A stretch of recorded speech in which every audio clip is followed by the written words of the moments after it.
All right, guys, welcome in to the Vegas Square Gambling Show. As you can see, it's myself, Vegas Square, Sammy Action, the Optimist, and of course, the Mush, everyone's favorite, Tom Dietz.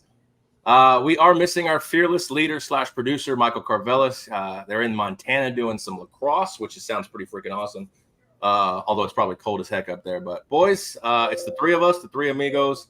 We're coming off of another unfortunate losing week, but how is everything going with you guys? Good for me, man. Bang bang Niners game tonight. Easy win. No, I'm sure Tom has the same sentiments with that one. I was hoping we could carry over our text thread into the show tonight. It was an easy win. They did win the game. It wasn't as easy as wasn't as slam dunk as it looked, as it appeared, at least in my opinion. So well, looking forward to the recap. But yeah, things are going well. Happy to be back for another fun Thursday night. I was going to say, hold your thoughts here, boys, because I'm sure I will give you some time to get into it. Guys, once again, Vegas Square Gambling Show. We are live Thursdays at 9 p.m. Pacific time, giving you all our bets for this weekend in college and the NFL. Presented by 12 Ounce Sports and Dingo TV. Guys, you can catch us on X at 12OZ Sports. And, of course, all things Vegas Square at Vegas Square TV. And, of course, Dingo TV is on channel 217. If you have not downloaded it to your phone, tablet, or TV, do so today. Tune it to 217. Keep it locked on 12 Ounce Sports channel. All right, let's get into this. Last week, not our best. We had another losing week, unfortunately, but we'll go over the recap here just a little bit. I went 3-5 last week. I meant to put a minus in there. Hold on, let me fix this real quick, because I definitely did not win money going 3-5. That's it. Bring back Mike. Yeah, I'm fired already. 3-5 for minus $26, which ironically was the $26 I won the prior week before. Currently, year to date, 15-17, and my bankroll is at $952. I don't love that, but I do feel good. I'm at $902. Mike gave me a loaner $50 that I'm still holding on to right now. Sammy Action 3-3 last week for a juiced loss of minus $6. Current year to date, 14-17-1. Your bankroll is sitting at $928. Any thoughts on that? Well, I haven't gotten my $50 yet, so somehow I'll get one of those. Yeah, that is true. If Mike hands you a loaner, maybe he'll move into first place again. So I keep getting these terrible losses on these kickers, man. Like Washington's kicker can't make a kick, and yet he makes a nonsense kick to end the game. Lose on that one. Then I get a blocked kick in the Giants game. They return it for a touchdown when they don't need the touchdown to get that game over. Like, so close to breaking through. You mentioned that. Actually, I would like to point out my bad beat as well. I had the Texas A&M Missouri game under 48.5. Sitting at 48, Missouri kicks a ho-hum, no-nothing field goal to push it over. You're right. We talked about that too, I think, on a text thread with Tom. What was the game you got kicked in the butt? State. Michigan State. Thank you. Yeah. It was the Oregon-Michigan State. Yeah, they kicked the field goal to cover, and that's something to be said. I think these college teams, they know the line, and now that NIL is involved, not that they weren't doing it already, but I think that there's more college coaches like looking to affect the spread in one way or another based on their play calls late in the game, and based on the people who are paying these NIL contracts. So I'm not surprised to see teams kicking non-consequential field goals or doing Deion Sanders-esque things, or James Franklin, everybody's hero, for trying to cover the spreads late in games. It's becoming more prevalent now that gambling is becoming more prevalent, and they want to get the cover. These guys want to get the cover for their boosters, and it's more than ever it's becoming prevalent, or maybe the over, depending on who had that over or under. So, yeah, I got too many bad beats to name though. You guys, welcome to the club. Congratulations on getting a bad beat, guys. And Sammy, I also had Seattle in that game. That I didn't even realize because I wasn't watching the game. I was on at work. That was a blatant penalty. They held down the long snapper and let the guy launch over him, and they didn't even call it. Like, that was incredible. Yeah. Yeah, so, man, the refs pick and choose. It's absolutely insane. Yeah, that wasn't a meaningful play in the game at all. Yeah, producer making a sighting here. Welcome to the club. Yeah. Fantastic. Yeah. Let's move into the Dietz, the mush here, the record. If I can click on this thing. Come on, there we go. 731. Yeah. Ship it. We got to bring the producer back. And the clicks don't work for me. But Sam, if I did have an opportunity to give you a MyBookie bonus, you nailed Tom's record to a T. You said 9 and 10. I said 7 and 12. I think Tom said like 16 and 3 or something. Yeah, you guys are both. It's gonna catch up to you. Yeah, well, maybe we got a run coming. Maybe Mike will be watching, and next week he'll hand you that MyBookie bonus for nailing Tom's record. To be said, like, you guys really hate dusting out the wallet and putting any money on these piggy bank bets. I'm not afraid. I had Derrick Henry escalators in there last week. I'm taking plus 150s, plus 130s. We're firing it off. You guys, for whatever reason, you're holding on to that piggy bank money like dear life. You're afraid to step out and make any kind of It's a long season, Tom. I don't want to be making $3 bets. I gave you that. We're into October. It's almost Halloween. I mean, my dog. I'm gonna try. I might just dress my dog up in Halloween costumes. I mean, it's time to get into the thick of it. We're in it now. To be fair, Sammy's wagering triple digits, almost every week, and honestly, it's your fault for me because the first week I threw $50 on Florida State. And then you started going, well, let's have some bankroll management here. So you actually talked some sense into me, you idiot. Well, I thought maybe you'd be betting more than 3 games a week. I don't know. 50, This week I'm going to bet more games than Tom. I'm hopeful. I'm a square, not a DJ. Let's go. Go ahead and breaking news to the show here. Let me take Tom's record off because we don't want to look at that anymore. But breaking news to the show here. Sammy, here you go, buddy. Give him the bonus.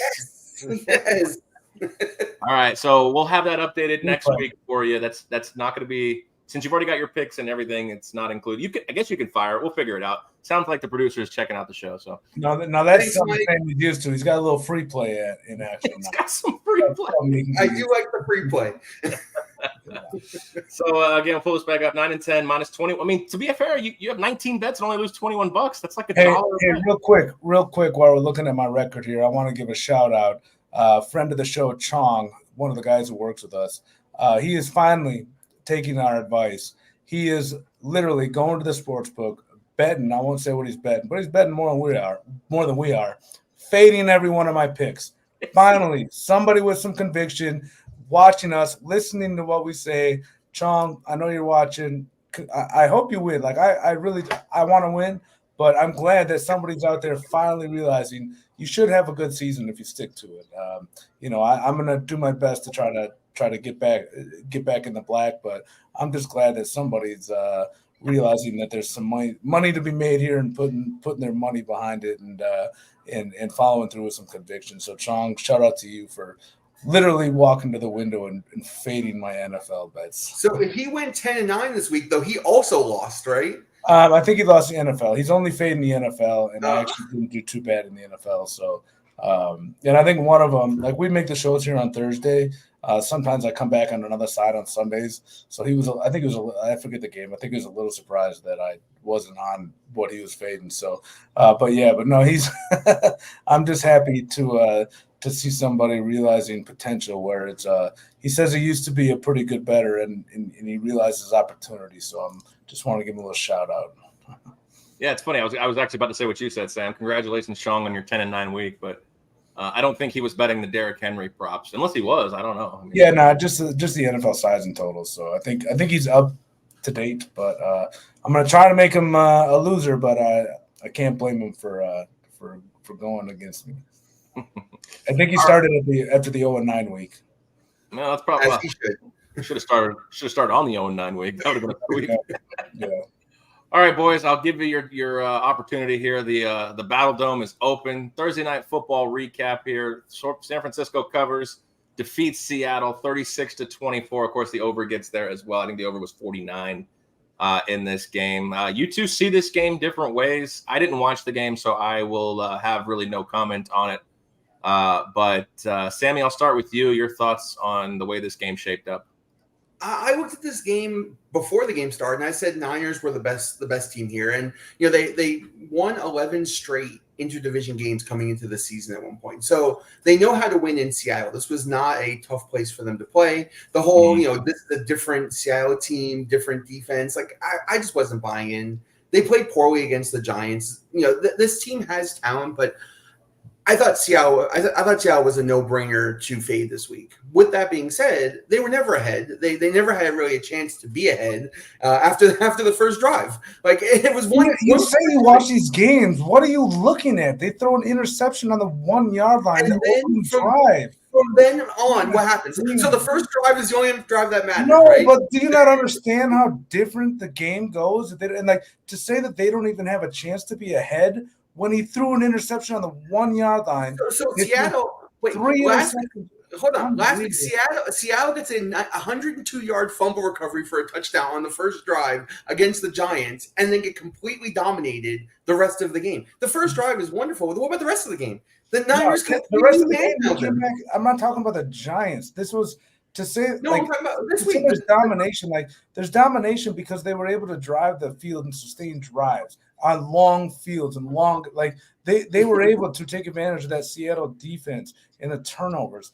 Seattle let this game go. Like it was Seattle had this one. They go in the first drive. No, they had it at the end of the game to have all these things go wrong, to have all these penalties, to have all these turnovers. And I know that punt return thing, they did get a lucky break there. But my goodness, like Seattle has a really bad offensive line. They got Geno Smith. He sucks. I'm sorry. Like he missed that JSN at midfield in the first quarter. Like not only was it a first down, it was a 30-yard bulk play, like a bulk play right there that's going to lead to points. So I actually got to watch a game. Like I don't get to watch most of the games. I feel like we'd have a lot more disagreements if I actually got to watch these games on Sundays like you do, Sammy, because I don't know what you're watching. You reference the box scores and then completely go away from what happened in the I actual. don't know the box scores. It makes no sense. Like explain. Like it makes no sense. Like the interception ran the ball for 50 yards. Everything. That interception for 50 yards. And with all their faults, with all the undisciplined play, I like Mike McDonald, but holy shit, you gotta get your ducks in a row because you do not have this team like lined up like you should. It's not very Baltimore Raven John Harbaugh-esque, who you coached under. Like you have a very undisciplined team, and you got to get it fixed because you have a lot of talent on that team. The game was there for them. They shot themselves in the foot time and time again, and still with 6 minutes left, had a chance to take the lead. They should have come out and won that game if Geno. And I know he's got a bad offensive line, but my God, man, you gotta be able to put the ball in. So wait a second. Let me interject here for just a second because I kind of want to throw more fuel on the fire here. Dietz, I have a question. Did you have a bet on this game? I didn't. I had the over. And I did have it teased to 9.5. So I was a little, but the 9.5 was I'm not even mad about the last touchdown, the one that killed my teaser. I teased. I like to do these little same game teasers on these primetime games. I teased the Seahawks up to 9.5 and the total down to 43. So, but I hit plenty of in-game overs, second half overs, and I like the over for the whole thing. So you had over the second half. I remember saying that. That was a good bet. I made money on the game. So I'm not biased on that level. I know what I saw. I know what I watched. I watched a 60-minute football game, which I can only do twice a week. And what I hear you saying is Seattle played undisciplined. They played poorly. Their offensive line played poorly. Their quarterback played poorly. Mm-hmm. So they got dominated. What got dominated? That's my whole point. Nothing was dominated. They had a chance through all that stuff to still go in and win the game with 6 minutes left. And Geno threw that horrible interception. And I'm sorry, DK Metcalf, that's a lazy route. You should have cut that off and let the guy go underneath. But Geno should never throw that ball to begin with. Once you whatever. But to say complete domination, I'm sorry. They had a lot of yards. Yes, they had a lot of yards because they were moving the ball just like Seattle was. But that was not there. Seattle let one get away. That was a game that they had there. They could have and should have won if they didn't shoot themselves in the foot repeatedly. And with all that being said, Brock Purdy, you're a hell of a quarterback. The way you can avoid sacks is Big Ben. I haven't seen anybody do that since Big Ben Roethlisberger. The way you do it. If you had said Seattle should have stole one, I could have agreed with that. Seattle had every opportunity to steal one, but they were not the better team in the game. Like it was clear as day that the Niners had the game in control. They could have stolen one. I agree with that. They could have stolen one, but if they didn't have that interception at the 1 yard line to begin the game, and then if Geno doesn't miss JSN on that third down, I don't think you're in the category of stealing one. They still had a chance to steal one despite those 2 mistakes where they would have scored in that.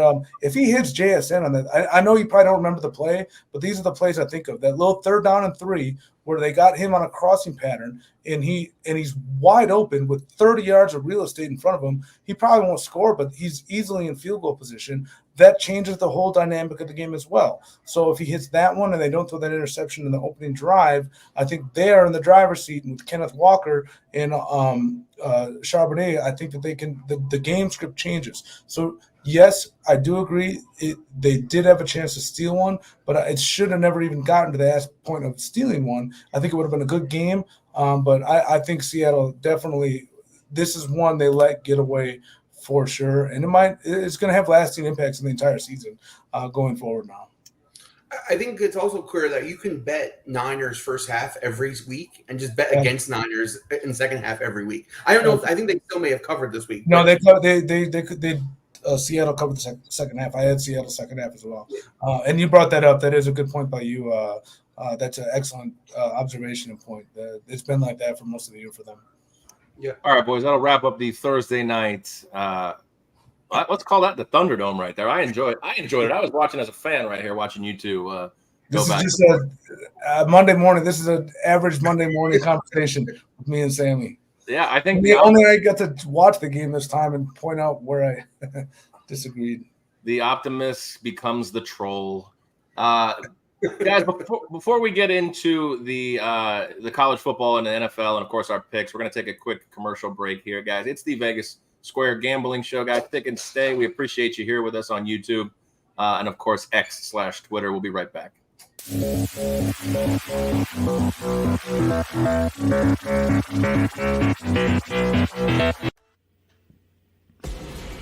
Need tickets to that next event? Well, at 12 Ounce Sports, we've got them with soccer anywhere in the world. Tickets to any venue, any sport.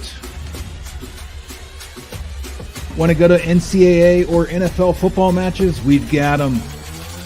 Yeah. Baseball at every level. Every Power 5 matchup is available. Don't forget, costumes and paint are optional.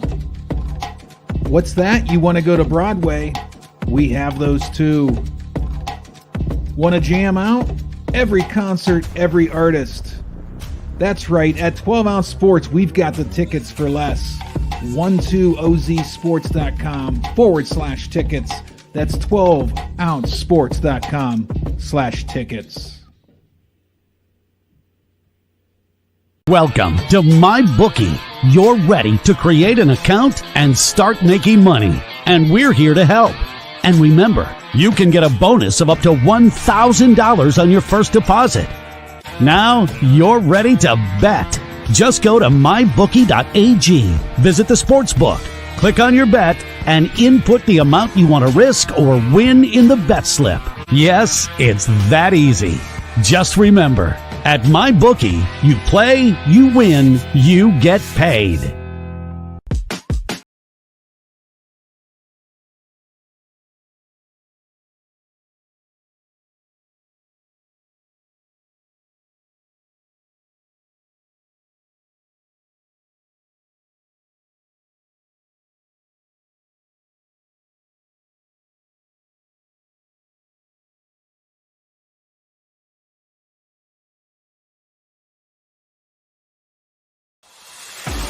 America, get back on track with Dust Pod's Performance Stabilizer.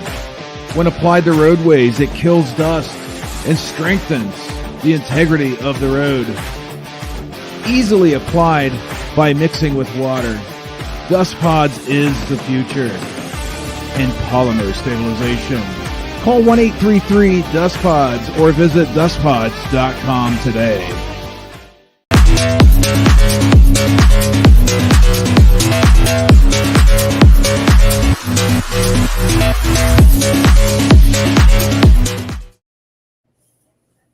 All right, boys and girls, welcome back in here to the Vegas Square Gambling Show. Of course, we are live every Thursday beginning at 9 p.m. Pacific time. If you've missed the first part of the show, boy, you've missed a doozy. The Mush and the Optimist get into it over Thursday Night Football. But we, like I said, you guys could probably spend an hour and a half talking about that, but we must move on at this point. Let's get into the college football slate here, and we'll start with the earliest game here on the docket, Washington at Iowa. Last time these two teams met in Iowa City, 60 years ago. This isn't a very common matchup. The all-time series is 3-3 with the most recent meeting in 1995. Our producer wasn't even born yet, I believe. I could be wrong on his age there, but 95? 1995 was the last one. University of Washington at Iowa. Just them playing was 95. The last time they were in Iowa City was 60 years ago. So what is that? I don't know, math. 1960. I just didn't know Mike was that young. I don't know if I could do the show anymore. He can't hang out with the kids. I thought he was our age. Yeah, Tom, the Mush isn't allowed within 100 feet of a Chuck E. Cheese, ladies and gentlemen. So take that what you will. Speaking of the producer here, he did make this comment. Mike, you might have to update your LinkedIn profile. They love this show without me. So he also said he was 1996 was he was born. So they haven't met in Michael Carvelis's life. Let's put it that way. But let's back to the game. Iowa's a 2.5-point favorite. The Huskies coming off of the CFP rematch the victory over Michigan. I know that doesn't mean anything. They don't get a title, but getting revenge is good here. Initial thoughts on this game, gentlemen. Sammy, I'll start with you. Again, the total in this one is 42. Iowa was like a stock under bet for however many years, but that narrative seems to be changing just quite a bit. Yeah, so this is not the same Iowa defense that we've had in years past. The defense has been top 10 in some seasons, and this year they're sitting around 50th. But their offense hasn't changed much. They still can't pass the ball. They still can't move the ball. Their quarterback is a statue back there. And in my personal opinion, I think Washington, coming off their most clear and decisive win of the season, definitely should be the favorite in this game. I'm actually quite shocked they're underdog in Iowa here. Which is why for the first part of the show, I'm going to open up the piggy bank on this one. I like Washington on the money line in this game. I'm going to take them plus the 110. I dig that. Tom, you have any thoughts on this game? I mean, Kirk Ferentz is going for his 200th Big Ten victory in this matchup, which would be kind of a fun one considering Washington's one of the new kids on the block in the Big Ten. But Kirk Ferentz, I mean, talk about a guy, we talk about how coaches, the carousel, getting fired, all these different things. But, I mean, Kirk Ferentz has been at Iowa pretty much probably since Mike was born at this point. Sammy, we're on the same side in a game this week. I think Iowa has underachieved a little bit this year, losing that heartbreaker to Iowa State and whatnot. And I agree with you, Sammy. They're not the same team. We're used to seeing Iowa totals in the 30s, 35, 36 and whatnot. And Washington, on the other hand, they lost their coach after losing the national championship. We expected them to take a step back, but they've overachieved. They've come into the Big Ten and they've played really well. So not only for those reasons, there's a Action Pro system play that I'm kind of going on to. A team that's a dog with a total under 48 in a conference play is 56% in between 318 and 245, so it's a pretty good record there. There's two games that fall into that category this week. Vanderbilt's another one. I'm afraid to bet Vanderbilt because I've been on them a bunch of times this week, but the letdown in that one is a little tough. So I actually got Washington at +3. If it's +2.5 right now, it might be a little bit different. But my piggy bank is open with a Washington +3 bet at the moment. Right now, if it's only +2.5, you could either go that route, or I might suggest taking Sammy's route and do the money line bet instead. So, I'm with you on Washington. They've definitely overachieved, and Iowa has underachieved this year. If it comes down to field goals, though, I'm not confident, man. Washington's kicker is just atrocious. I know that's kind of one of the reasons. Like when I looked this afternoon, I saw it was +3 on my bookie. That was one of the reasons I bet it. I don't know if I'd take it at +2.5. If I was, like you said, if I was going to do it, if I was going to take it at 2.5, I'd probably lean towards the money line in that aspect. Yeah, I don't really have a thought on this game. It's not something I'm super interested in watching. Like both teams were much more, like Washington was obviously much more exciting with Michael Penix last year. And although Iowa, like you said, they don't really have a pulse on offense, their defense just got a little worse. So you could probably look at a total here, over the total. Iowa's been flying over these totals, and I think their first total of the year was in like the 30s, and they the books quickly adjusted on that. Let's move on here. The Red River rivalry. Hopefully it has some of the same fire and juice that it has had in years past. I mean, obviously the fans of those respective teams don't need the extra right here, but a lot of people are down currently on Oklahoma, despite the fact they're 4-1. Current line, Texas -14, total 49.5 49.5 in this one. It is at the Cotton Bowl, as it is every year. Right now, it seems like Quinn Ewers is going to be back. I think he's been announced as the starter. And the line has actually gone down in this one. So what do you make of this one, Dietz? Another game I'm on. I've been high on Texas all year. I like Quinn Ewers too. It was nice. Arch Manning came in, made a little bit of a splash when Ewers got injured, but he came a little bit back down to earth the last time they played. And I like what Ewers brings to the table. Oklahoma, I was down on them to start. They showed me a little something. I thought that they'd be a little bit better off than they were early on, but they're another team that comes down to earth. And this is another Action Pro system play where two ranked teams with a spread between 3 and 30. The home team or neutral team, you just kind of take the higher ranked team. That is, I don't have it in front of me. It's like 66%, I believe, through the last 20 years. So I've been high on Texas all year. I like Quinn Ewers. He's poised, veteran, can lead this team with a good coach and a good defense. I think I like Texas to win this game -14. I opened up the piggy bank for Texas -14 for $11. Sam, I'll throw out a stat here to hope maybe like debunk the 14 here for Dietz here. Last 10 meetings, only one game, 2022, when Texas won 49-0, has been decided by 8 or more points. So that trend doesn't necessarily bode well for laying 2 touchdowns. Sammy, your thoughts on that? The reason why the line moved down, despite Ewers being the quarterback, is because Oklahoma has nine key players on the injured report. And there's rumors both ways on who's going to play and who's not going to play. I think they have 2 offensive linemen, a wide receiver, 2 cornerbacks, and a defensive lineman, all starters who are on their injury report. And as information comes out in this game, you might find that Oklahoma is slightly healthier than we originally thought. And that's my reason for waiting on this game, at least until Saturday morning. I'm going to see who's going to play and who's not.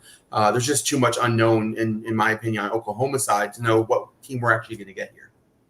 Yeah, and Oklahoma is in line to start a true freshman quarterback, Michael Hawkins Jr. So point mush in that one. It really doesn't matter as far as Oklahoma. Jackson Arnold, the guy who they thought was going to come in here and replace Dylan Gabriel without a hiccup, has been struggling for the Oklahoma Sooners right now. In this one, I kind of like a shootout. I know that Oklahoma can run the ball. Let's hope they can throw a few, not have Texas stack the box, but I'm kind of looking for a shootout in this one. I'd take the over 49.5. No piggy bank for me in this one, but I will watch it. It's the Red River rivalry is always a fun experience. So, producer has a couple of comments. He agrees on the over, and I guess I didn't watch. I guess Michael Hawkins. He did have 161 no picks and rushed for 69 yards against Auburn in their win. So. Maybe there's something to this at this point. So let's move on here. Penn State at USC. in this one. Total 50.5. Obviously, the public is buying high on Penn State's. Not loving USC after a loss to Minnesota. However, there has been the abundance of money pouring in on Penn State, and this line has actually started from 6 down to 4. What do we make of this in this spot? I opened up the piggy bank, but I'll let you guys go first before I give some thoughts and analysis on this one. Sammy, let's start with you. Well, I can tell you I'm incredibly disappointed in Miller Moss and that USC offense. I expected it to be way more dynamic than they have been. With that said, their defensive line, USC's defensive line in this situation is just horrible. And Michigan ran the ball right down their throat, and they don't have a great offensive line. And so in this situation, I can't see any scenario playing out that Penn State doesn't just maul them, like run the ball down their throats every play, all game long, and be able to get over this 4-point spread. USC is not the team I thought they were going to be, and this is going to be a wake-up call to the Big Ten for them, in my opinion. If they haven't already got one with Michigan, they're going to get another one here with Penn State. I did not open the piggy bank for this game, but I do like Penn State in this game more than I would bet USC. So for me, Tom, a lot of this USC down, the slander, I guess, for lack of a better word here, but they've been on the road a lot. Obviously, they started here in Vegas. Their two losses are on the road to Michigan, on the road to Minnesota. Like we talked about how this Big Ten travel is going to affect them. Now they're getting it at home. I don't know if they can win this game, but I feel like this home field, I would like to say advantage. I don't know what it is in USC, but I'd like to think that being at home, having Penn State come to your barn, does give the Trojans a little bit of an edge here. Yeah, I can't bet Penn State this week after the last couple of weeks that they let me down. Sammy, you bring up great points with the deep. Like, if there is an advantage, it's those two fantastic running backs that Penn State has and their ability to run the ball very well. That might take hold Saturday against a bad defensive front from USC. But like you said, Aaron, with the new college football system, losing a game to Minnesota doesn't mean you're out of the playoffs. So the letdown factor that might have normally take place in college football might not necessarily be there this week like you think it might have been if it was the old system. So I think that USC, I have no bet on this game. I'm really excited to see it, and I want to see USC respond. I want to see Miller Moss. I want to see Lincoln Riley do well in the Big Ten. I'm annoyed with Penn State and James Franklin for not covering for me 2 weeks in a row. So I want to see them lose now outright. But no, I think that was a letdown spot for USC last week against a decent Minnesota team. But I think that this is going to be a tough environment for Penn State. This is the first real home game for USC in the Big Ten, and I think that they will be running on full cylinders. I'm very excited for this game, and I'm looking forward to seeing how it plays out. If they are frauds or they are up to the challenge, or if they can, really give Penn State a battle, keep it close, and give us a good game, and show us that they are something to be reckoned with in the Big Ten. Do you think a 3-loss USC team still makes the playoffs, or a 4-loss if they play Ohio State? I don't know if they do. No, but I don't think one loss keeps them out of it. They've got 2 now, right? They've got 2 now. Who was the first loss they lost to? They lost to Michigan and Minnesota. Oh, Michigan. I was on them against Michigan too. You're right. I think we're in a sense of desperation here, and I think that's where I'm getting a little bit of the edge. I opened up the piggy bank for this one, like I said at the start of this breakdown. Penn State, first team, only program in college that has started 5-0 the past 4 seasons. 3 out of those 4 seasons, they lost the very next game. I got this for my own personal bet. I got it at 6. I hate that at the week it went against me, despite the fact that Penn State money has poured in on this one. I am opening up the piggy bank 11 to win 10 on. I guess I'm going to take USC +4 at this point, even though it's going against me. Well, that's a great. Like, if all the money's on Penn State and the line's going down, that's a right. No, I agree. I haven't really looked into this game that much, but if that's the case, then I love your side. I love the side. I'm just saying, what do you check for when you look at money pouring in, like the Action Network or Vegas Insider? Most of the time I'm on covers, and it's hard to really. And I've learned this just from a friend. who is in the sports betting world, every site, Action, Covers, etc., they can't get the action from every book. They can get an action from a few. So you're not getting consensus action. You're getting action from a few books, but you take that information with what you will. It's just, if this show was on Monday, I'd feel great about having 6. The show's on Thursday, I get 4. So it is what it is at that point. So, well, just a general thought: if you see the bet splits being very heavily weighted towards Penn State and the line moving down, that's just an automatic play on USC right there. For anybody who's watching and you're looking at gambling splits like that, you can find them on Covers, Action Network, Vegas Insider, Don Best, all that stuff. That's just to touch on that. Like, if I didn't look at this game myself that in depth, but had I noticed that, I probably would have been with you on USC just on principle. Yeah, I mean, who knows? It's a situation, like I said, USC is desperate. Miller Moss hasn't been great, but I think USC can hang with them. Doesn't necessarily mean I think they're going to get the win, because you're right. At this point, they're not a better team. I feel like we haven't seen USC at home, and I'm going to ride with that. So, all right, let's move into Ohio State and Oregon. Game of the week. It's got to be. I mean, at this point, total in this one, 53.5. OSU is the 3-point road favorite in this one. This game's been circled on fan schedule, Ryan Day's scheduled, Dan Lanning's schedule. This is going to be, at least in the foreseeable future, with the way these programs have been historically, this is going to be a game of the year in the Big Ten each and every year for both of these teams. The way I see it, I'm surprised. I don't know. Maybe you can give me a closer look at this, but I'm surprised OSU is giving points on the road, having to go into their first battle against one of the big teams. They haven't really played anybody yet. They haven't had to really put anything on paper, but Oregon hasn't looked that great against most of their schedule at this point. So I'm a little shocked this game isn't closer to pick 'em, in my opinion. What do you guys think? If I'll go first, I think Oregon has 2 advantages in this game. They have home field advantage. They have coaching advantage. You might even say they have a third in terms of quarterback advantage, slightly. Outside of that, I think Ohio State has every advantage. Their defense is better. Their offense is better. Their receivers are better. Their running backs are better. Their matchup is better. I think Oregon's best pass rush they face so far is Boise State. This is probably the top 3 pass rush in the nation coming into Oregon this week. And Dylan Gabriel hasn't looked good against any sort of pass rush yet this season, and now they're going to face a monster. For me, I open up the piggy bank on this game. I have Ohio State minus the 3. But with that being said, like I can't see a situation where Oregon is better here. And I'll be honest, like talking about the playoffs earlier, it's actually almost better for Oregon if they lose this game to make the playoffs. They become a 1-loss team who doesn't have to play in the Big Ten championship, and they just basically run the table against everybody else, control their own destiny, and make it into the playoffs anyway. I don't see Ohio State losing this game, though. I think Ohio State's much the better here in almost every way. I think a 1-loss Big Ten team is playing in a title game at that point. I could be wrong, but I mean, I think Penn State, Ohio State basically can run the card, and even if they're both 1 losses, I think Penn State still gets in over them.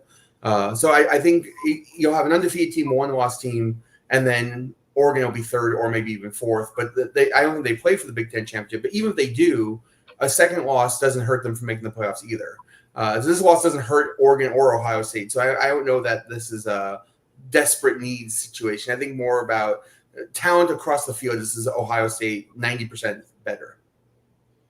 Yeah, and we, Tom, we talked about Will Howard at the start of this season. We weren't sure. He couldn't win the job at Kansas State. Now he's at one of the top-tier programs. It's looked pretty good. Looked pretty good so far. Again, what competition? I don't know. But I don't necessarily agree with Sammy in this spot, Tom. I mean, I think Oregon, I think that's a home field advantage that I would like to have. And maybe I'm just feeling that with the West Coast and these teams.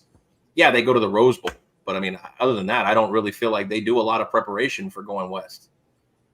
No, they don't, and this is due to the teams that have been in the Big Ten for many years. But I mean, they had to adjust to going out east too. So it's that's been tough for the West Coast teams. I feel like Now, Michigan State's not the greatest example. I mean, they did get housed by Oregon, but I mean, they're not really in a conversation here. But No, I just mean like you've had Rutgers and Maryland get introduced within the last 10 years, and it's just new things that they got to get used to.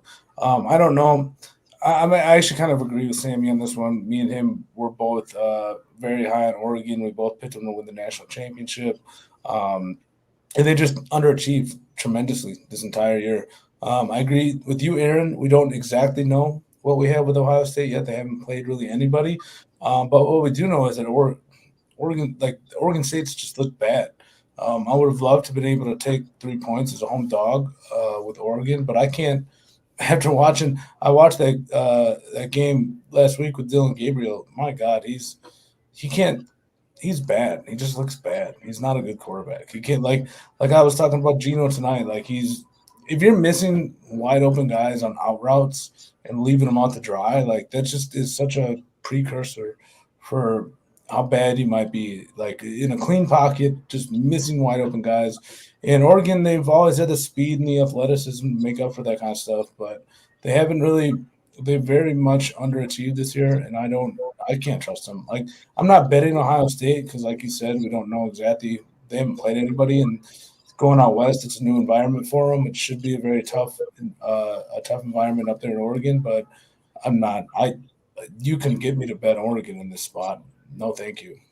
Mike brings up a point here. I mean, they do have a common opponent that they both took care of pretty easily here in this spot. So I don't know. I kind of think Oregon wins this game. I really do. I don't know if I'm ready to do. What's that? I hope they do. I'll be cheering for them. Yeah, I like Oregon in this spot. I don't know. I'm not in love with Dylan Gabriel, obviously, but I feel like being in Oregon in this game, it has a little bit of an edge for me. But I don't have any bet. So Sammy, best of luck in that one. Do you think the Oregon home field advantage is better than saying going to the big house and playing in Michigan? No, but what I'm saying is that they play Michigan every year. They get hyped up with that game every year. In the early stages of this new Big Ten, there might be some problems. The Wests have had problems going east, and we may see vice versa at this point. We may see that with Penn State. We may see that with Ohio State. I don't know. I mean, a lot of part of betting is actually trying to predict what's going to happen, and I feel like Penn State and Ohio State will have some struggles this week. That's a good point. Like we're going to learn a lot this week, and on a caveat, what a great week for college football. USC, Penn State, Oregon, and Ohio State. There's a lot of really good games this week, and seeing 4 of the premier programs play each other the same weekend here in the Big Ten I'm looking forward as a Big Ten. I'm from the Big Ten country. I'm looking forward to watching these games, and I think this is more of, to your point, Aaron, like a sit back and watch and see how the travel, how all these things affect these programs going forward, because there's something to be learned hopefully from these. And if Oregon and USC roll, then yeah, that's something we can take into next year and something that teams will have to adjust to. If Ohio State and Penn State come out and lay their foot down, maybe there'll be another way we can look at it. So either way, it's going to be a great weekend. I'm looking forward to all these games. Agreed. We got more on the docket here. Ole Miss laying 3.5 at LSU in Death Valley. Current total in this one 62. This total is coming down as well. The SEC is very jumbled. I mean, they've got a lot of teams now with Alabama falling back. I mean, other than Texas, correct me if I'm wrong here, is there any team that's still undefeated in the SEC? I don't know. I'd have to look at it. But right now you have Brian Kelly and Lane Kiffin. I don't know what to do with this one, because Brian Kelly, you'd love to back 3.5 at home for Brian Kelly. But, I mean, when are we ever feeling comfortable backing Brian Kelly in his tenure at LSU right now? Jackson Dart, they come off of beating down South Carolina after that loss to Kentucky. I never trust Ole Miss. As we get later and later into the season, they just kind of seem to fall flat on their face here in the middle stages of their seasons. And they don't even have the quote unquote big dogs up yet. So really in this one, it's a no play for me, but I think this is another interesting matchup to watch almost strictly for coaches at this point. So this is another play for me. I told you I was going to have more bets than Dietz this week. And I think you do. I will tell you that I got this line a little earlier because I had Ole Miss minus the 3, and I don't know that I would take it at 3.5. But at 3, I really like Ole Miss in this spot, and I'll tell you why. I have what I'm going to now coin as a Dietz stat. Stats that Dietz comes out of nowhere and finds. And I looked up some stuff on this game because I was concerned that Ole Miss may not be able to run the ball against LSU, and boy was I wrong. LSU is 113th against the run, and their win percentage on the defensive line is almost last in the nation. And Ole Miss wants to come out and they want to run the ball. And so I feel like this is a situation where you're putting one team's best strength against another team's biggest weakness and pushing them against each other. And so I'm going to take Ole Miss here minus the 3, 22 to win 20, based on that one stat alone, the deep stat of the week for me. I like it. No, I don't have a bet on this either. I hate both coaches. Lane Kiffin has screwed me more times than I can count. And then he goes and brags about it in the press conference afterwards.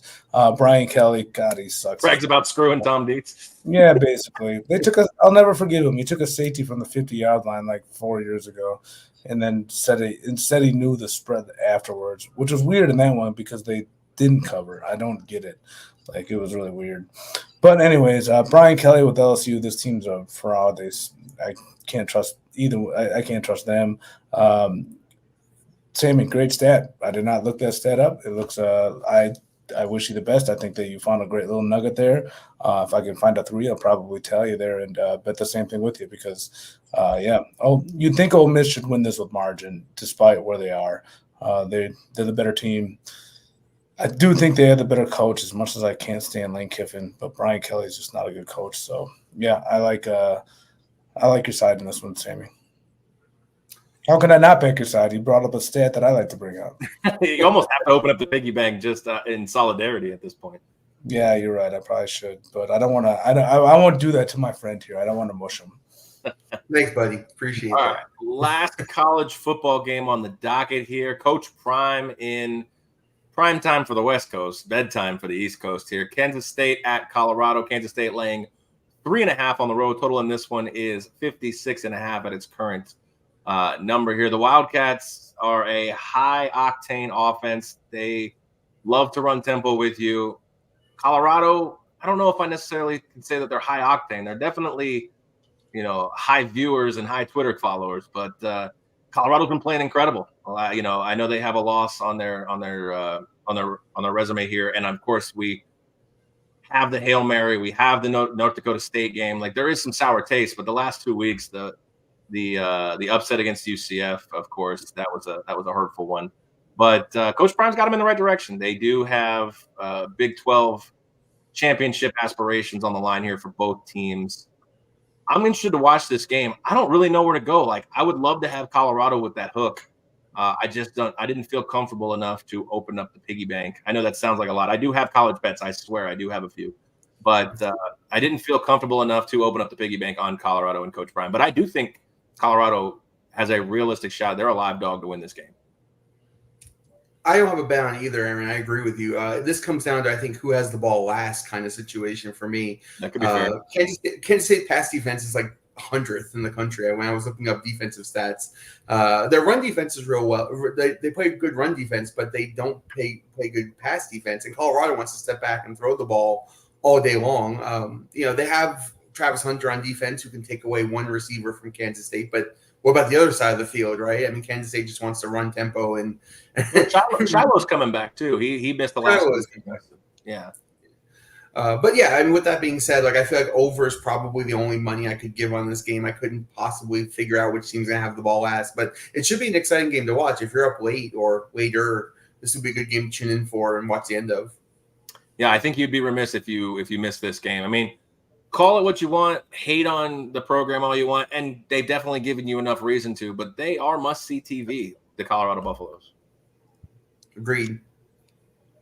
Yeah, I'm not touching this game. I can't get in front of this Colorado train. That was honestly, of all the bets I made this year, Central Florida against Colorado might have been my favorite.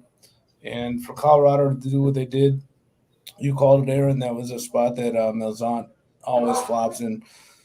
Coming off that Hail Mary win, sometimes teams just gel. They get rolling at the right time. They look bad against North Dakota State. Try to cover that line, but I'm not getting in front of this team. I could only look to Colorado, but I'm not going to be betting Colorado. I think that there's a lot of talent discrepancies on the defensive end that they might run into with KSU. But my 3.5 in Colorado, that's a tough spot. So I'm looking forward. I probably won't be up for it. I'll probably be asleep, but I'm looking forward to seeing. You're gonna be asleep at 7:15 on a Saturday. 10:15 probably. But yeah, no, I can't get in front of Colorado. But I'm someone I like Deion Sanders. I wear 21 all my life. I'm a prime fan. I generally look for spots to fade Colorado because, like the Cowboys, like the Yankees, like the Dodgers, whoever, you generally get line value on those type of teams. But they've come through this year, and the fade spots I've looked for have not worked out for me. So I won't be getting involved in this one. I hope they win. I hope they win margin because I think it'll be fun if Colorado is involved. Shot at the playoffs this year. I think that's good for college football. So I hope they win, but I won't be betting it. Yeah, I mean, you may have a spot here. Colorado, the public's starting to get a little bit on their back again. You might not be wrong here. 56.5. I know we expect a shootout, but I mean, is there a world where this game's a defensive struggle? I mean, maybe I'm wrong here. If Colorado decides they want to run the football, then they won't move the ball. But if they throw the ball, they're going to cook. Let Shador eat in this one. Yeah, I think Colorado's going to win, but maybe that's just me. Maybe I'm the public jumping back on this as well. Yeah, I like the Colorado side in this one too. So, all right, before we get into the NFL, we'll take a quick commercial break and let MyBookie pay some bills here. Don't forget about MyBookie. We'll talk about them on the other side here. It's the Vegas Square Gambling Show. Welcome to MyBookie. You're ready to create an account and start making money, and we're here to help. And remember, you can get a bonus of up to $1,000 on your first deposit. Now you're ready to bet. Just go to mybookie.ag, visit the sportsbook, click on your bet, and input the amount you want to risk or win in the bet slip. Yes, it's that easy. Just remember, at MyBookie, you play, you win, you get paid. All right, guys, we are back on the Vegas Square Gambling Show. Don't forget about our friends at MyBookie. Guys, they are the best in the business, and they have the best sign-up bonus. When you're signing up for a new account, use the promo code 12OZ Sports. That's 12-ounce sports, all caps, no spaces, and it's an up to $1,000 first-time deposit bonus. So, Chong, if you're listening out there, Dietz is giving you the picks. Sign up for the account and make the money. All right, NFL time here, guys. It's everyone's favorite because Sammy's more of the NFL guy, so we get a little bit more animation out of him. Although I will give you credit, Sammy. This is a lot of college for you. Are you doing okay? I'm trying to get more into it. I'm watching more games. I'm paying more attention. 100%. I love it. I love the attitude. So let's move in across the pond here to London. Jacksonville at Chicago. Oh, ugh. What a game. Although I will say this, Caleb Williams has become a little bit more entertaining to watch. He's starting to look like he's finding his feet here in this one. Chicago, a 2.5-point favorite. Total in this one, 45. Jacksonville finally gets a win. They're off the schneid at this point, beating the Colts. I mean, we talked about it last week. The Colts just can't beat Jacksonville in Jacksonville. It's just, I don't know how long it's been. It's been 10 years now. Maybe since Mike was born. I don't know. But early thoughts in this one, gentlemen. Chicago, like I said, laying 2.5. Total in this one, 45. It's really hard to look at these two teams, stack them up against each other, and really find competitive advantages. Sam, what do you think? Well, my Dietz stat for this game is rookie quarterbacks are 0-5 in London, so there's that. But I don't know if that one small trend is enough to make a bet on either side.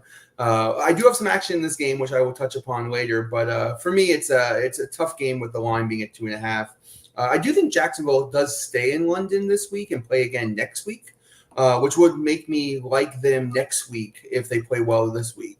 Just not having to travel and staying over there. They have some experience over in London. But as a straight bet, this is no play for me.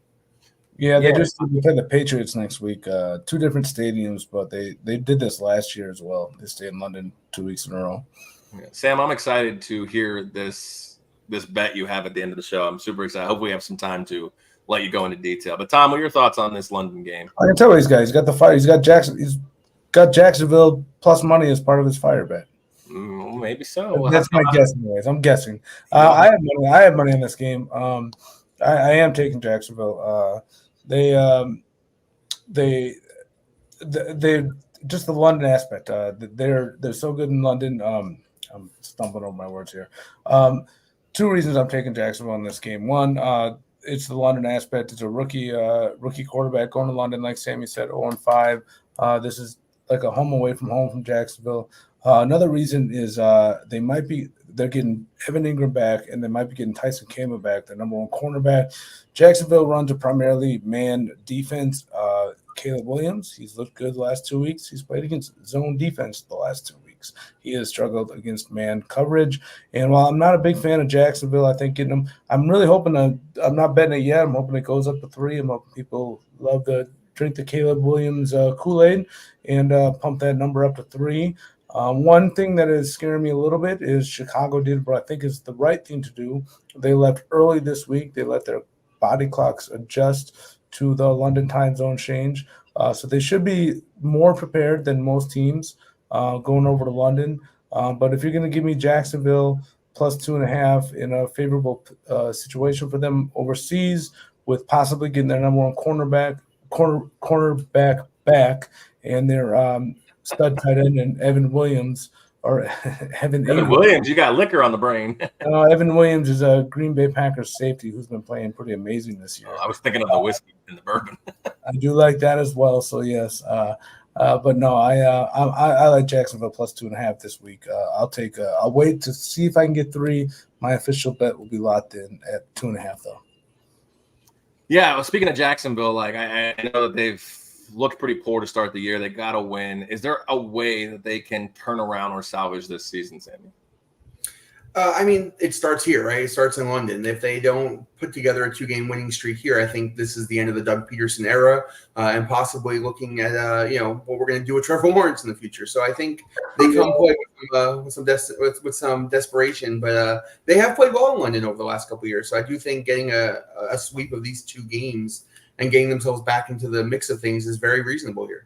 It would be awesome if they just left Doug Peterson in London. Real quick, before we leave this game, Sammy, thank you for reminding me. Doug Peterson took over play calling duties last week. I think he does understand that his job is on the line. He is close to getting fired. He's pulling out all the stops, and he has taken over play calling duties, which he's done well with that in the past. So we'll see if they can get things going here.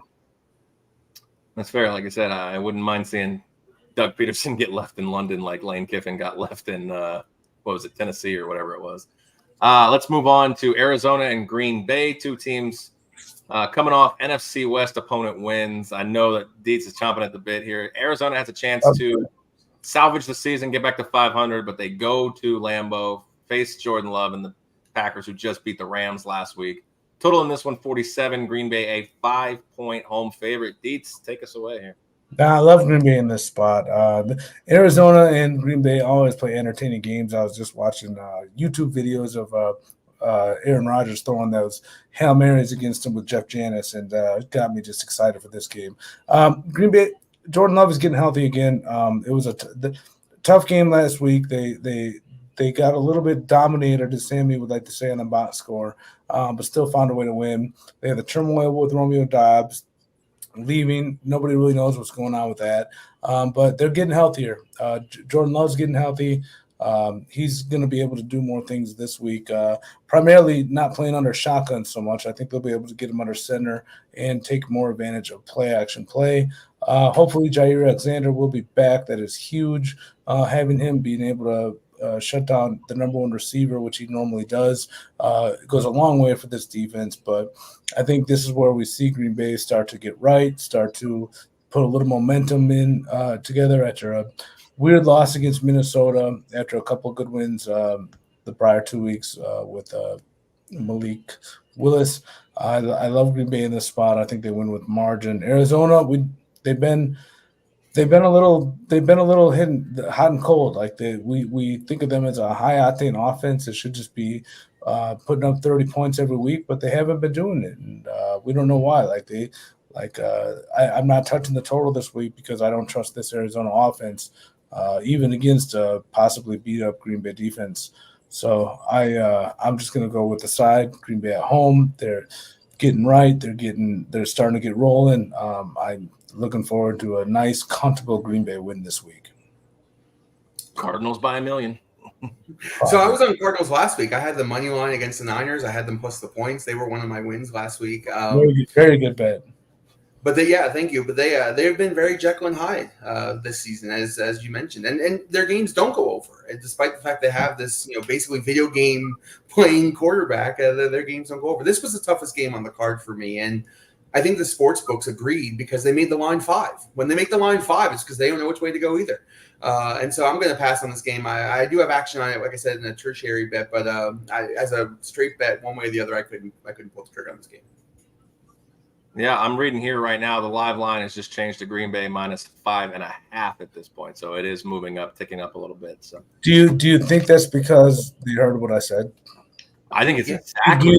Do you think I'm responsible for that line movement? I do. The page automatically refreshed right when Sammy started talking. So I mean, I think you're onto something here. I think you're a line mover, buddy. We're gaining traction, boys. You're a line mover. The bookmakers are watching you, Tom. There they are. They're watching you. Dietz the influencer. Dietz is an influencer here. Yes, we're getting. Mike brought up a good point here. He's got some good points here in the comments. London has been a pill for coaches. Robert Saleh first, and then if they leave Doug Peterson in London too, that would be an interesting thought process. To leave, get all the coaches fired when they head to London. Leave them there and then make them sit around while the team plays the next week. Don't let them fly home on the team plane until the next week after. Oh, that's true. If they're staying, he has to find his own way home. Yeah, let them just hang out. You're fired. Go away from the team. Go hang out for a week. Fired. Come back in a week. You can catch a ride home next week if you want. You can get your seat on StubHub like the rest of them. Robert Saleh makes $20,000 like a day. I'm pretty sure he can afford a flight home. I'm talking about more with Doug Peterson. He might not make as much. All right. Game of the week in the NFL, Washington at Baltimore. I don't know if I would have said this preseason, but Jaden Daniels has made it so that this is a must-watch game in the early slate here. Baltimore currently just under a touchdown at 6.5-point favorite. Total in this one, 51.5. I know I looked at this and my instant thought was, boom, 50, totals of 50, play the trend. This one I don't feel quite as good about. This one could be a high-profile shootout. The two, dare I say, best dual-threat quarterbacks. That may be a little bit premature on Jaden Daniels, but we obviously know the one for sure. And the other one, Jaden Daniels, definitely emulates the play of Lamar Jackson in this spot. 4-1 Commanders. What are we? 3-2 here for the Ravens at this point. Should have been 2-3. That game against Cincinnati was pretty wild at the end there. You even picked up a nice win with on that Derrick Henry bet with his last run there, Tom, or else it could have been 8-11. So just wanted to throw it out there. But as far as the competition goes, this for me is going to be a game that I will have eyeballs on. Yeah, absolutely. The line, the opening line at 7, then down to 6.5, screams bet Washington here. But it seems like a lot of the pros are saying the opposite, that Baltimore should be able to run the ball here pretty well and dominate this time of possession, dominate the clock. And so with that being said, Lamar Jackson, Dietz stat of the game, Lamar Jackson 21-1 against the NFC. Right, his only loss was a fluke loss to the Giants, I want to say, where he got sacked and fumbled on the last play of the game. And so, these are spots that Lamar Jackson and the Ravens win in. But with that said, no straight bet on this game for me. I do have action on it, but I will touch upon next game. But in general, I would be all over Baltimore here, laying the big number if I were to bet a straight bet, but no bet for me. So you talk about 21-1. The only loss to an NFC team is to Washington last year. I thought they lost to the Giants. Maybe they're 21-2. Last meeting, maybe I would assume Lamar played this. I don't think Lamar played in that game. Probably against the spread. It must be against the spread. Maybe fair enough. We know they win preseason games like nobody's business, but Yeah, Lamar is pretty dang incredible against the NFC. And that's kind of where my head was leaning at the point, because I look at it as Lamar Jackson. It's kind of like the Padawan and the youngling at this point. Like, Lamar is the nuts, and right now Jaden Daniels could become that. I mean, he could become a 2-time MVP winner who can't perform in the playoffs. I don't know. We'll see. But it feels like Lamar's like, I'm going to get this one, you get the next one. But covering a full touchdown is always tough, especially we know what's been happening with these underdogs, and Washington being one of those underdogs that has won outright. I don't love laying the points in this spot, Tom. No, I'm on Baltimore on this one. I love what Washington is doing. Jaden Daniels been amazing. They are must-see TV. It's a lot of fun to watch. But this is a bit of a rivalry game. This is two teams from the same region of the country. They share tailgate areas. They go to the same after-hour bars after games. They constantly run into each other. So this is a little bit of an underrated rivalry game that I think both teams want to win pretty convincingly. So these are the spots that Lamar Jackson excels in. The bigger favorites at home. This is where he generally does well. I'm going to take the Ravens in this spot, the -6.5 for 11. I understand I'm standing in front of the Washington buzzsaw. They've exceeded expectations this year. They can't catch up to the number fast enough with the way this team has been performing. Cleveland was supposed to be the spot last week. 2 weeks before that was supposed to be the spot. Like, there's always they're supposed to hit the wall at some point. And for me, I think Baltimore, they could be 4-0 this year already, or 5-0, whatever. Likely stepping on the sidelines, blowing the game to the Raiders. They're a good team, despite my disdain for the coaching staff in the playoffs and whatever they do. Just like last week, should we run the ball with Derrick Henry against the worst rushing defense in the league? Nah, we'll just pass on. They'd have called you, they'd have got a different answer. So. Yeah, so but no, I think this is a slam dunk Lamar Jackson spot. I love what Washington's doing. I loved Jaden Daniels in that offense with Kingsbury and all the weapons, Brian Robinson, McCollum. But I'm going to take Baltimore in this spot. Sammy, you got me thinking a little bit though. I don't have a lot of stats this week, but I really do like the term, the coin phrase of Dietz stat. I'm gonna have to get some good ones out next week. I feel like I've been slacking this week. I knowingly went in without as much stats based on my record. I was like, let's just dial it back, give just some general thoughts on the game and not go into details. But in a week that you're coining a new phrase that I feel a little unprepared and a little guilty that I don't have a whole lot of crazy stats this week based on my record. But you know what? I'm gonna thank you for reinvigorating me. I'm gonna do better next week. I'll have a lot of stats for you. Good. I look forward to them. I always do. All right, last game we'll talk about here in the early slate of games, and then we've got obviously the afternoon games and the primetime games. We'll move through those a little bit more quickly so we can get to our picks here. Cleveland at Philadelphia. One coach currently in the hot seat, trying to get the other one to join him, that being Nick Sirianni and, of course, Kevin Stefanski. Initial thoughts in this one, guys. Philadelphia is a 9-point favorite, total in 42.5. My initial thoughts in this one is Philadelphia coming off a bye, getting everybody healthy, and the Browns are just a train wreck right now. It's so bad. And the thing is like, I know we've been saying this team's not bad around them. It can't all be Deshaun Watson. Like, the whole team's playing terrible. Mari Cooper's dropping balls. Maybe he doesn't care. He's the subject of trade talks. The defense is not playing as well as they have in other seasons where we've given them a lot more credit, but maybe that's because of Deshaun Watson and his inability. Now they're looking like they're trying to paint Deshaun Watson as quitting on the team. Who knows at this point? It's kind of sad if Deshaun's quitting on the team, because the team should be the one doing that on him at this point. But it's amazing that needs to be studied. Deshaun Watson's time in Houston versus the time in Cleveland at this point, how much of a fall from grace that has been. But Sammy, I'll let you start with this one. I know that this is quite a pivotal game for you this week. Yeah, this is the game of the year for me, and I'll tell you, I don't bet games. I bet situations. I bet scenarios, and the one that's playing out in this situation here is just not. I'm going to put real money on this game, my actual real money, like big bets on this game, and here's why. Philly's coming off a bye. Philly's coming off a bye. They're the healthiest they've been all season. Both wide receivers coming back. Cleveland coming off 3 straight road games, traveling cross-country once, coming back across the country, now having to go to Philadelphia. This is the healthiest Philly team versus the most unhealthy Cleveland team that we're going to see all year. On top of that, you have the defense rested. You have coaching who have schemed up a plan, and you have a team that just doesn't want to play again with Deshaun Watson. This is the most disarrayed NFL team we've seen in years. So for me, I won't lay 9. I like this at 8.5 when I put this bet in earlier. But what I'm going to do is I'm going to wheel Philadelphia with everybody in a teaser.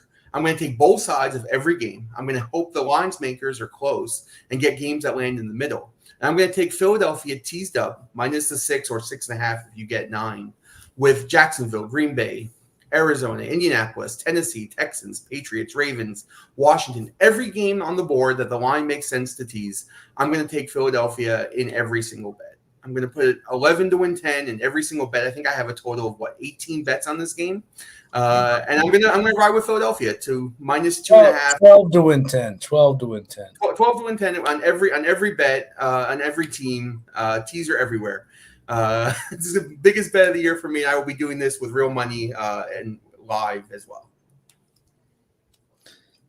I love it. And one of the reasons I like this game with you, Sammy, I didn't really look at it that much. The fact that you have so much conviction on it makes me like it. This is only, I think, the second time we've seen a line this year get to the 9-point region. That tells you teams are the books are scared. When you see a line go from 8.5 to 9, it's called teaser protection. If the books don't mind keeping a spread at 8.5, it's because they don't mind letting you do that long teaser 6 down to 2.5. But when they get it above the 8.5 to the 9, that means that there is the legitimate concern over that teaser range, and they want to protect themselves against the 6-point long teasers, which you can't get minus 110, Sammy. That was pretty slick trying to sneak that in, but you don't get that minus 110. You barely get a minus 120. Minus 130 is the usual juice you got to pay in that now, but my bookie does give you the minus 120, so that's nice. But you've talked me into it, Sammy.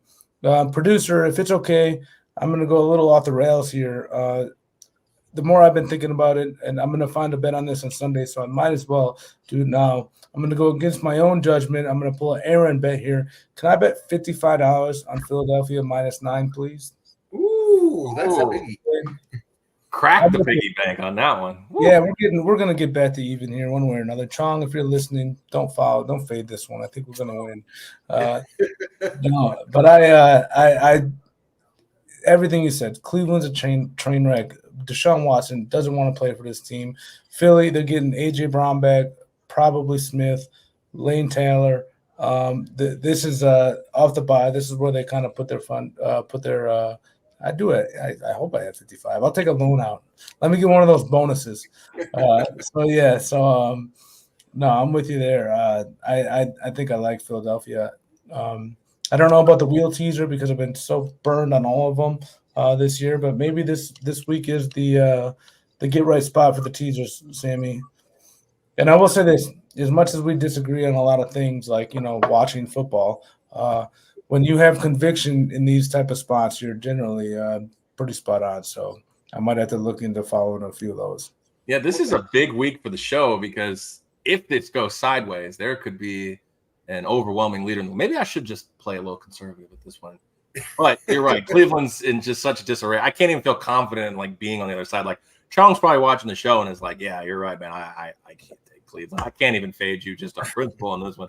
I mean, Groper Cleveland is an atrocity to have to be on that side of wow. I just realized what time it was, boys. We got to get moving here. But yeah, I love it. The teaser wheel is always a fun sweat here. But we're going to skip Denver and LA. I know you guys have some action on that one, but it's not too interesting of a game, in my opinion. So I will make an executive decision. We'll move to another one. Detroit at Dallas. Detroit's a 3-point road favorite here. Total in this one, 52. Dallas gets that incredible victory after the rain delay on Sunday Night Football. Has Detroit come in. We remember the last time these two teams played, there was some weird, wonky 2-point conversion problems with line and everything. What are you guys' thoughts in this one? I will let you guys take this one. Sammy, go first. For me, Pittsburgh's offense was so terrible last week, and they still move the ball. This is not that same offense. Detroit can play offense. They can move the ball. They can run the ball. Them coming in there off a bye, I feel like, no Micah Parsons, no Lawrence. All the reasons why you like Pittsburgh last week, Dietz, are still here this week. I don't have a bet because, again, I tied everything to the Philly game. But if I were to bet a side here, it would be Detroit minus the 3 based on all the metrics you said last week, just facing a better offense now. Yep, I have Detroit minus 3, $11 on this one. And the pros, they like to talk about the line last year. What was it? Dallas minus 1 or maybe minus 3. I don't remember. Are the Lions really this much better than the Dallas team last year? Well, my thought is yes, they are. Detroit is starting to get it together. They're looking. One thing about Ben Johnson, he's, for right or wrong, he pinpoints what defenses fail at. Whether his teams execute that is left up to whatever happens on the field, but he is going to game plan something to put his players in the best position to succeed. Lawrence and Parsons are such huge losses. I think Dallas is getting a cornerback back, so they should be a little stronger in the secondary. I don't think it's going to matter. I think Detroit will be able to move the ball at will. They are probably, if I'm being truthful, the best team in the NFC at this point. And I think that they can really, off the bye in Dallas, on the turf, I'm taking the Lions for sure, minus 3. All right, Sunday Night Football. We won't sing the song because Carrie Underwood does the best rendition of it anyway. So Cincinnati on the road at the poor Mike. He can sing it when he gets back. I found out she gets paid $1 million every Sunday for that. $18 million. Atta girl. For one day of work. Not too shabby, man. We're in the wrong business. I got to learn how to sing. Cincinnati 3.5 at New York. Total of 48 in this one. I just noticed both New York teams. We get primetime New York on Sunday night and Monday night. Ooh, this could be bad. The Bengals coming off another devastating loss. They're 1-4. I mean, we keep saying this every week. At some point, they got to turn this season around. Is this the get right spot here, Tom? It could be. I think it probably will be. Giants got a really good defensive front. I think it's time we give them credit. Their defensive line is pretty darn good. And the Bengals offensive line, I think they're getting a guy back this week that should help them. But the offense for the Bengals is cooking right now. That secondary for New York is atrocious. So it's all about if they can get home on Burrow. Can they? I don't know. They should be able to run the ball. That Trey Turner, I think his name is, running back. Trey Turner. I'm probably getting that wrong. Tracy, yeah. Okay, yeah. So whatever his name, he's a rookie. He looked real good last week. So I do think they could run the ball. The thing is, I don't think Neighbors is coming back. He's still not practicing, and he's still what they said in level 3 of the concussion protocol. He was at a Travis Scott concert last night or something. Maybe some guy named Travis. I don't know. He's supposed to be sitting in dark rooms and having a blue light, and instead he's out at a concert. So I have a feeling he's gonna miss, which I actually really hate for other reasons. But I think this is probably a get right spot for the Bengals. I'm not willing to bet them though. They have cost me enough money this year, so I'm gonna wait and see if they can really get it together. Yeah, no direct bet for me either on this game. Although my deep stab this game is that people don't realize the Giants lead the league in sacks, and the Cincinnati offensive line is horrible. Got that one wrong. Yeah. So yeah, you did get that one wrong. But Giants have been getting home on everybody, and so if they can get pressure on Burrow, they can win this game outright. But without Neighbors, it's such a hard. And we won't know that, right? We won't know until late Sunday. Yeah. So if I'm going to put any money on this game, it will be once that gets announced one way or the other. But yeah, I'm either betting the Giants with the points or I'm not betting anything. I don't think Cincinnati blows anybody out here. Their defense doesn't play strong enough to win with margin. The games will be close.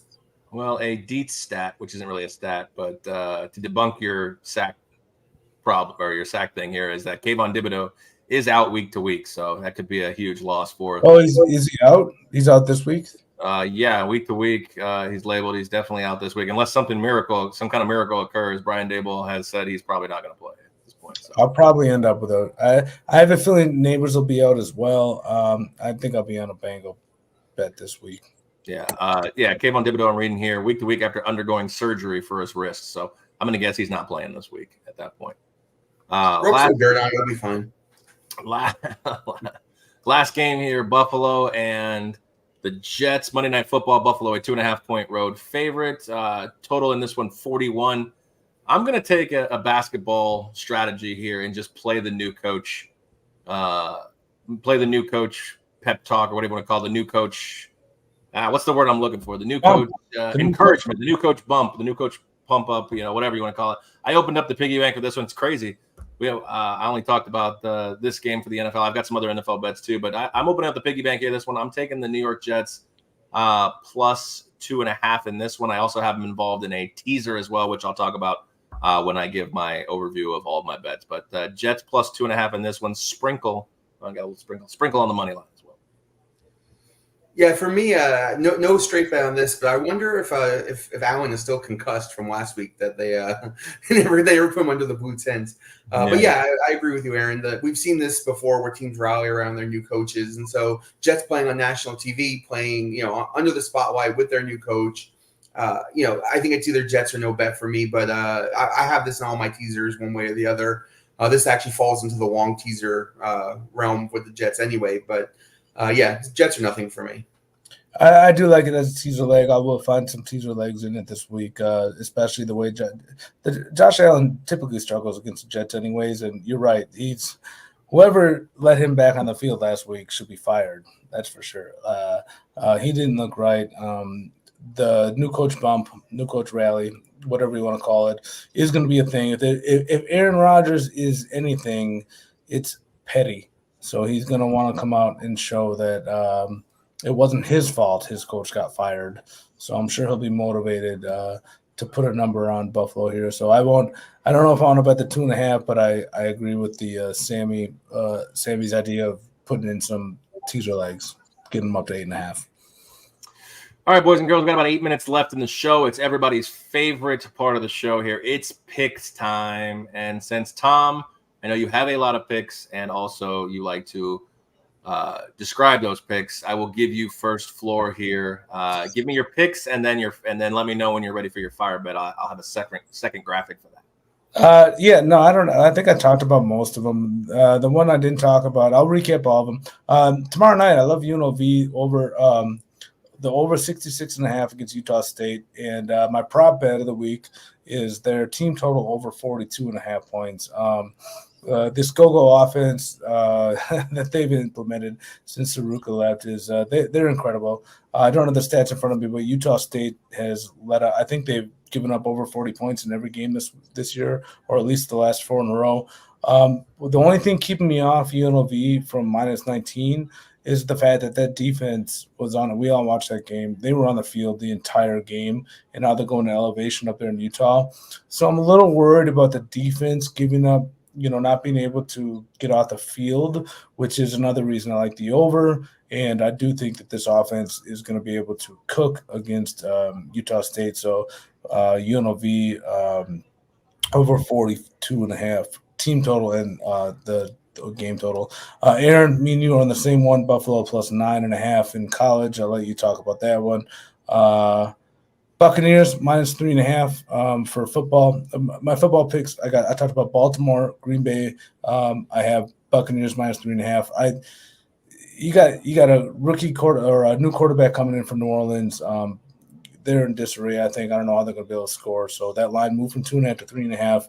I'll take Buffalo. I have Denver plus 2.5. Chargers going to Denver there. Denver's look really good. That defense is the real deal.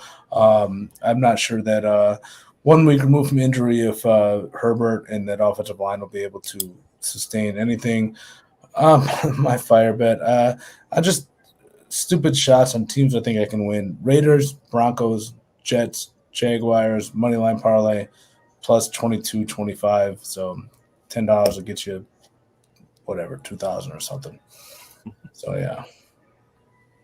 All right, Sam, moving over to you. I know you don't have a ton of picks, but I know you will re-explain that teaser wheel. I think you're going to have to get with Mike on all the bets and everything for all of that. Yeah, no problem. Well, with college, I have a little bit more than usual this week because, I only really have one pick in the pros, but went over some of them already. Washington money line, just 2.5 is such a bad number, especially when it comes down to field goal kicks. If Washington needs a field goal to win, I don't like my chances, so I'm hoping Washington wins the game by a touchdown. Ole Miss -3. Again, Jackson Dart and that offense should cook in this situation. Ohio State, I'm not laying the 3.5, and so I'm taking them on the money line. It's just an easier way to make the bet. If the line does go to 3, though, I wouldn't mind taking Ohio State -3, but not -3.5. I'll take them on the money line. The other one I didn't talk about was Florida. I was kind of hard on them earlier in the year, but this is a team that's played the toughest schedule in football this year in college football, and they've played okay. Like, their stats are okay. Their pass rush has been good. Their offensive line has been good. They keep themselves in games. They haven't really been blown out terribly. And this is a spot where Tennessee should be looking to get right. But with that being said, 15.5 is a lot of points. And so I think Tennessee here might come in thinking, oh, we're gonna just smash this team. And Florida's gonna give them a good game. 15.5 is a good number. So with that, my teaser wheel is Philadelphia with basically everyone. There are a couple I left out, which the line doesn't really lend itself to being part of a teaser, but with basically everybody. So I have them with -2.5, tease them down to 2.5, and then with both sides of Chicago, Jacksonville, both sides of Green Bay Cardinals, both sides of Tennessee, Indy, both sides of Texans and Patriots, Ravens, Washington, Chargers, Denver, Pittsburgh Raiders, Lions, Dallas, Atlanta, Carolina, and the Bills and the Jets. If Philly wins and they cover the 2.5, I'm going to have a huge week. If they lose, I'll be sitting in Dietz territory with a 7 in front of my. You won't be in Dietz. You're going to be bankrupt. How many bets is that? It's 18 bets. What? It's got to be more than that. No, he didn't bet every game, but he's got what? How many games you got? Like 9 games at two bets per side. I guess that's about 18 bets. Yeah, it's not 9 games. 9 games, 2 bets per side, so 18 bets. There's only 9 NFL games? 9. There's more than 9 games, but there's not 9 teaser-worthy numbers. So I didn't bet. But when you say every game, you mean when you say that, are you meaning long teasers? No, I mean every game. Jacksonville, Chicago. Guys, we gotta move on from that. Basically every game. I'll have Aaron make a graphic for it, but basically every game. There's like 4 games I think I did not include. We got to let Aaron get his bets in. So a fire bet for Sammy here. Real quick fire bet: Washington money line, which we talked about. Jets money line because new coach bump, and then throw that in with the Gators at +500, who have a shot against Tennessee for +2,700. And I'll give my picks here before we say goodnight to everybody here. All these straight picks are 11 to win 10. I do like Buffalo as well with Dietz. USC +4 for purpose of the show, 6 for life. Purdue +22. I missed it at 23.5. It came right back down. But Hawaii +20.5 against Boise. It's tough to play out on the island here, so I'll take the Hawaii plus the points. Raiders +3, Carolina +6, and the Jets, aforementioned, +2.5. That teaser I told you about, it's the Jets +8.5, the Ravens down to a win, basically half point. That one is 12 to win 10. And I also have a money line parlay that pays even money, $20 to win 20. Eagles, Ravens, Clemson, and Texas all on the money line. Some big favorites there, but hopefully we can get that one in as well. So I do have some Eagles action with you guys here. My fire bet is I'm going one team. I'm taking Purdue to take down Illinois. I know we loved Illinois earlier in the year, but Purdue has looked like absolute dog shit all year. So naturally, maybe we get a win out of this one.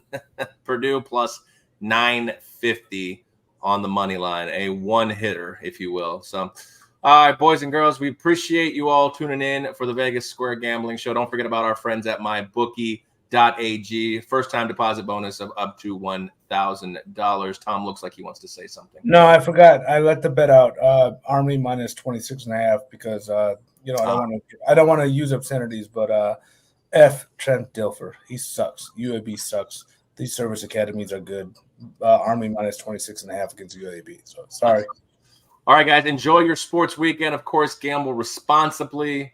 19 bets is just way too many. Public service announcement. But we'll see you guys. Just kidding. Not enough bets. I have more than that. 19 bets through a whole weekend. Nah. We'll see you I guys. have 25 bets. Right, well, we'll see you guys on next week's That's show a when afternoon. we recap all of these bets. We'll see how it goes. So I guess go Eagles. We're all on a portion of that. And enjoy your sports weekend. Gamble responsibly. And we'll see you guys in a week. It's been the Vegas Square Gambling Show. We are out. Browns money line, I guess.